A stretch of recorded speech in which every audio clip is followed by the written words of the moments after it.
ಈ ದಿನ ನಾವು ವಿಶೇಷವಾಗಿ ನಮ್ಮ ಯಲಕೆರೆ 14 ಮತ್ತು 15ನೇ ವಾರ್ಡಿನ ಗ್ರಾಮಸ್ಥರು ನಿವಾಸಿಗಳು ನಮ್ಮ ಪತ್ರಿಕಾ ಮಿತ್ರರನ್ನ ಯಾಕೆ ಕರೆಸಿದ್ದೀವಿ ಅಂತಂದರೆ, ನಿನ್ನೆ ಯಲಕೆರೆ ಮೇಲ್ಸುತ್ತಿವೆ ಕಾರ್ಯಕ್ರಮ ತುಂಬ ವಿಜೃಂಭಣೆಯಿಂದ ಆಯಿತು.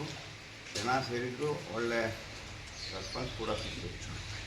ಆದರೆ ಎಲ್ಲೋ ನಮ್ಮ ಈ ಭಾಗದ ಜನರಿಗೆ ನಮ್ಮ ಮೆಚ್ಚಿನ ನಾಯಕರಾಗಿರ್ತಕ್ಕಂಥ ಡಿ ಕೆ ಸುರೇಶ್ರವ್ರನ್ನ ಮಾಡ್ತಿದ್ದಾರೆ ಅಂದ್ಕೊಂಡು ಅವರು ಕೂಡ ಮುಂದಿನ ದಿನಗಳಲ್ಲಿ ಪೌರ ಸನ್ಮಾನ ಮಾಡಬೇಕು, ಅದರಿಂದ ಒಂದು ದೊಡ್ಡ ಕಾಣಿಕೆಯಾಗಿದೆ, ಕೊಡುಗೆ ಸಿಕ್ಕಿದೆ ಅಂತೇಳಿ ನಮ್ಮೆಲ್ಲ ನಾಯಕ ಬಂಧುಗಳು ಸೇರಿದ್ದೀವಿ. ಆ ಉದ್ದೇಶದಿಂದ ಈ ದಿನ ನಿಮಗೆಲ್ಲ ಕರೆಸಿ 4 ಮಾತು ಸುರೇಶ್ರವ್ರನ್ನ ಹೆಂಗೆ ಕರೆಸ್ಕೊಳ್ಳೋದು ಅಂತ ಹೇಳಿ ನಮ್ಮ ಶಾಸಕರ ಮೂಲಕ ಮಾತಾಡಿ ಇನ್ವೈಟ್ ಮಾಡೋದಕ್ಕೆ ನೀವು ಕರೆಸಿದ್ದೀವಿ. ಕಾರಣ ಇಷ್ಟೇ, 2013-14ರಲ್ಲಿ ನಾನು ನಗರಸಭಾ ಸದಸ್ಯರಾಗಿ, ಉಪಾಧ್ಯಕ್ಷರಾಗಿ, ಪ್ರಭಾರ ಅಧ್ಯಕ್ಷರು ಕೂಡ ಆಗಿದ್ದೆ.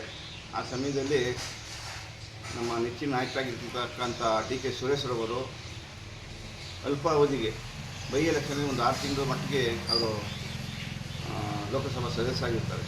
ಆಗ ಗ್ರಾಮ ವಾಸ್ತವ್ಯ ಅಂತ ಏನಿರ್ತದೆ, ಆ ಗ್ರಾಮ ವಾಸ್ತವ್ಯ ಇರುವಂಥ ಸಮಯದಲ್ಲಿ ನಮ್ಮ 14ನೇ ವಾರ್ಡ್ಗೆ ವಿಸಿಟ್ ಕೊಡ್ತಾರೆ. ವಿಸಿಟ್ ಕೊಟ್ಟಂಥ ಸಂದರ್ಭದಲ್ಲಿ ನಾನು ಇದೇ ಜಾಗದಲ್ಲಿ ಏನಿದೆ ಯಲಕೆರೆ ಓವರ್ ಬ್ರಿಡ್ಜ್ ಈಗಾಗಿದೆ, ಆ ಜಾಗದಲ್ಲಿ ನಾನು ಸನ್ಮಾನ್ಯ ಇಂದ್ರೇಗೌಡರು ಈಗಿಲ್ಲ, LSC ಕೃಷ್ಣಪ್ಪರು, ನಮ್ಮೆಲ್ಲ ಯಲಕೆರೆ 14-15 ವಾರ್ಡ್ ಹಿರಿಕರನ್ನ ಸೇರಿಸಿ ಡಿ ಕೆ ಸುರೇಶ್ವರನ್ನ, ಸರ್ ನಮಗೆ ಇಲ್ಲಿ ರೈಲ್ವೆ ಗೇಟ್ ತುಂಬ ತೊಂದರೆ ಆಗಿದೆ, ನೀವು ದಯವಿಟ್ಟು ನಮಗೊಂದು ವ್ಯವಸ್ಥೆ ಮಾಡಿಕೊಡ್ಬೇಕು. ಇಲ್ಲಿ ಶಾಲಾ ಕಾಲೇಜು ವಿದ್ಯಾರ್ಥಿಗಳು, ಆಸ್ಪತ್ರೆಗೆ ಹೋಗುವಂಥವ್ರು, ವೃದ್ಧರು ಭಾಳ ತೊಂದರೆ ಆಗ್ತಾಯಿದೆ. ನಮ್ಮ ಯಲಕೆರೆ ಅಂತ ಅಲ್ಲ, ರಾಮಪುರ ಇರ್ಬೋದು, ದೇವರಸಳ್ಳಿ ಇರ್ಬೋದು, ಪಾರೆದೊಡ್ಡಿ ಇರ್ಬೋದು, ಕನ್ನಮಂಗಲ ಇರ್ಬೋದು, ಇನ್ನು ಸುತ್ತಮುತ್ತ ಒಂದು 10 ಹಳ್ಳಿಗೆ ಅನುಕೂಲ ಆಗ್ತದೆ ಅಂತ ನಾವು ಕೇಳ್ಕೊಂಡ್ವಿ. ಅವ್ರ ತಕ್ಷಣ ಅಲ್ಲ, ನಾನು ಈಗ ಬಂದಿದ್ದೀರಿ, ಏಕೈಕಿ ಹೆಂಗೆ ನಾನು ಡಿಸ್ಕಸ್ ಮಾಡ್ತೀನಿ ಅಂತ ಹೇಳಿದ್ರು. ಮರುದಿನ ಅವರು ಅದೇ ರಾಮಪುರ ದೇವರಸಳ್ಳಿ ಗ್ರಾಮಸ್ಥಿಗೆ ಹೋಗ್ಬೇಕಾದ್ರೆ ಯಲಕೆರೆ ಗೇಟ್ ಹಾಕಿದ್ರು. ಯಲಕೆರೆ ಗೇಟ್ ಹಾಕಿದಾಗ ಅವ್ರಿಗೆ ಆ ಬಿಸಿ ಅವ್ರಿಗೂ ಕೂಡ ತಟ್ಟು ನಮ್ಮ ಸ್ನೇಹಿತರಿಗಂತ ನಾನು ಬೈಕಲ್ಲಿ ಹೋಗಿ, ಸರ್ ನೆನ್ನೆ ಈ ಕೆಳಿ ಸಮಸ್ಯೆ ಇದು, ದಯವಿಟ್ಟು ನೀವು ಮಾಡಿಕೊಡಿ ಅಂದಾಗ ಅವ್ರ ಜೊತೆ ರಘುನ್ ರಾಮಣ್ಣ ಸಾಹೇಬರು ಕೂಡ ಇರ್ತಾರೆ. ಆಯಿತು, ಅದಕ್ಕೆ ಸಂಬಂಧಪಟ್ಟದ್ದು ಫೈಲು ತಗೋಬಪ್ಪ ಸಾಯಂಕಾಲ ಅಂದಾಗ ಅವರು ತದನಂತರ ರಾಮಪುರ ದೇವಸ್ಥಳಿಗೆ ಹೋದಾಗ ಕೂಡ ನಾಗರಿಕರು ಕೂಡ ನಮಗೆ ಯಲಕೆರೆ ರೈಲ್ವೆ ಗೇಟ್ ಮುಚ್ಚಬೇಕು, ನಮ್ಗೆ ಓವರ್ ಬ್ರಿಡ್ಜ್ ಬೇಕು ಅಂತ ಕೇಳ್ಕೊಂಡಿರ್ತಾರೆ. ಆ ನೈಟು ನಾನು ತೊಗೊಂಡೋಗಿ ಅದೇನು ಡಾಕ್ಯುಮೆಂಟ್ ನನ್ನ ಕೈಲಿದ್ದು ಡಾಕ್ಯುಮೆಂಟ್ಸು ಆ ನಗರಸಭೆಯಲ್ಲಿ ಇದ್ದಿದ್ದು ತೊಗೊಂಡೋಗಿ ಕೊಡ್ತೀನಿ. ಅವ್ರಿಗೆ ಇನ್ನೂ ಬೇಕಾದ ಡಾಕ್ಯುಮೆಂಟ್ಸ್ ಎಲ್ಲ ಸೇರಿಸಿ ಅವರು ಇನ್ನು ಕೇವಲ 2 ರಿಂದ 3 ತಿಂಗಳು ಅವ್ರ ಅವಧಿ ಇರ್ತದೆ. ಆಗ ಲೋಕಸಭಾ ಸದನ ನಡೀತಾ ಇರ್ತದೆ. ಆ ಸೆಷನಲ್ಲಿ ನಮ್ಮ ಮಲ್ಲಿಕಾರ್ಜುನ ಸಾಹೇಬ್ರವರು ರೈಲ್ವೆ ಮಂತ್ರಿ ಆಗಿರ್ತಾರೆ.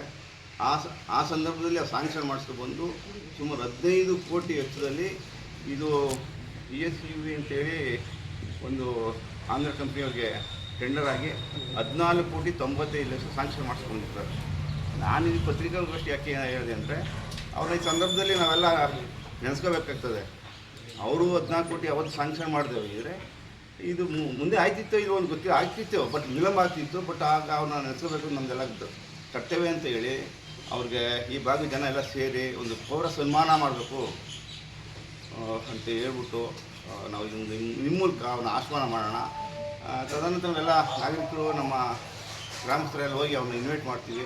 ನಮ್ಮ ನೆಚ್ಚಿನ ಶಾಸಕರಾಗಿರ್ತಕ್ಕಂಥ ಯೋಗೇಶ್ವರ ಮೂಲಕ ಅವರ ಕರೆತರುವಂಥ ಕೆಲಸ ಮಾಡ್ತೀವಿ ಅಂತ ಹೇಳ್ತಾ ನಿಮ್ಮಲ್ಲಿ ಇದನ್ನು ಕರೆಸಿ ಹೇಳಿಕೆ ಕೊಡ್ತಾಯಿದ್ದೀವಿ. ಬೇರೆ ಯಾವುದೇ ಆದ ಇದಿಲ್ಲ. ನಮ್ಮ ಡಿ ಕೆ ಸುರೇಶ್ ಸಾಹೇಬರಿಗೆ ಒಂದು ಸನ್ಮಾನ ಮಾಡಬೇಕು, ಅವ್ರದ್ದು ಕಾಣಿಕೆ ತುಂಬ ದೊಡ್ಡದಿದೆ. ಯಲಕೆರೆ ಮೇಲ್ಸೇತುವೆಗೆ ಅಂತ ಸಂಬಂಧಪಟ್ಟಂಥ ಪ್ರವರದಲ್ಲಿ ಅವ್ರ ಕಾಣಿಕೆ ತುಂಬ ಇದೆ ಅಂತ ಹೇಳ್ತಾ ನಾನು ಇದನ್ನು ನಿಮ್ಮ ಪತ್ರಿಕೆ ಮುಖಾಂತರ ಅವನ್ನ ಇನ್ವೈಟ್ ಮಾಡ್ತಾಯಿದ್ದೀನಿ. ಹಾಗೂ ನಿನ್ನೆ ನಡೆದಂಥ ಒಂದು ಸಮಾರಂಭದಲ್ಲಿ ಅವ್ರ ಹೆಸರು ಎಲ್ಲೂ ಬಂದಿಲ್ಲ, ಅದನ್ನು ನೋವು ನಮ್ಮೆಲ್ಲ ಜನರು ಇದೆ. ಹಾಗಾಗಿ ನಾನು ಈ ದಿನ ನಿಮ್ಮೆಲ್ಲ ಕರೆಸಿ ಒಂದು ಪತ್ರಿಕಾ ಹೇಳಿಕೆ ಕೊಡ್ತಾಯಿದ್ದೀನಿ.